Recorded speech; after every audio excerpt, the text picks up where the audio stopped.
Hey, so in the last video of this series, I talked about how a depolarization signal is created. And in this one, the exercise I'm going to be doing some pause front squats.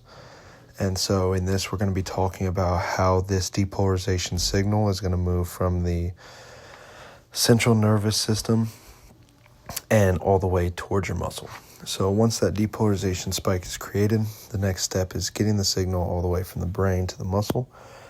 And that pathway is called the motor unit, one motor neuron, and all the muscle fibers it controls. That process begins in the motor cortex of the brain.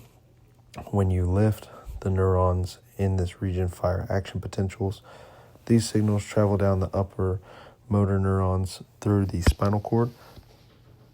At the spinal cord level, where the target muscle is controlled, the signal synapses into a lower motor neuron, the one that actually exits the spinal cord and innervates the muscle. And once the lower motor neuron receives the signal, it fires its own action potential. That electrical signal travels rapidly down the neuron's axon towards the muscle. Many of these axons are wrapped up in myelin, which allow the signal to jump from node to node in a process called saltatory conduction, greatly speeding up the transmission.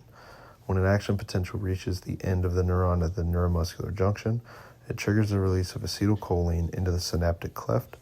Acetylcholine binds to the receptors on the sarcolemma, the membrane of the muscle fiber, and this opens up the sodium channels on the muscle cell, creating a new depolarization now inside of the muscle itself. That depolarization signal spreads across the sarcolemma and dives deep into the fiber through the T-tubules, triggering the release of calcium in the sarcoplasmic reticulum, which can allow the muscle to contract.